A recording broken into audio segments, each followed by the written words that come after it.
War 2 একটি আসন্ন ভারতীয় হিন্দি অ্যাকশন থ্রিলার চলচ্চিত্র যা 2019 সালের ওয়ার ছবির সিকুয়েল। এই ছবিটি পরিচালনা করেছেন আয়ান মুখার্জি এবং প্রযোজনা করেছেন আদিত্য চোপড়া, যিনি যশরাজ ফিল্মসের অধীনে এটি তৈরি করছেন। প্রধান অভিনেতা অভিনেত্রী হৃতিক রোশন, তিনি মেজর কবির ঢালিওয়ালের ভূমিকায় অভিনয় করছেন, যিনি ভারতীয় গোয়েন্দা সংস্থা রয়ের একজন অভিজ্ঞ কর্মকর্তা। জুনিয়র এনটিআর, তিনি ছবির প্রধান প্রতিপক্ষের ভূমিকায় অভিনয় করছেন।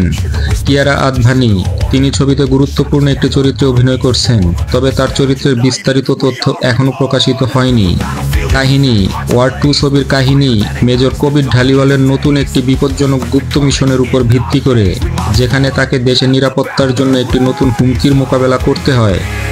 এই ছবিতে হৃতিক রোশনের চরিত্র মেজর কবির ঢালিওয়ালকে একটি নতুন বিপদের মুখোমুখি হতে দেখা যাবে, যেখানে তাকে দেশের নিরাপত্তা রক্ষার জন্য একটি গুপ্ত মিশনে অংশগ্রহণ করতে হয়। ওয়ার 2 সিনেমাটি 2025 সালের 14 আগস্ট মুক্তি পাওয়ার কথা রয়েছে। উল্লেখযোগ্য তথ্য: জুনিয়র এনটিআর এই ছবির মাধ্যমে বলিউডে তার অভিষেক করছেন। ছবির বাজেট প্রায় 200 কোটি রুপি বলে ধারণা করা হচ্ছে। ছবি মুক্তির পর এটি অ্যামাজন প্রাইম ভিডিওতে স্ট্রিমিংয়ের জন্য উপলব্ধ হতে পারে।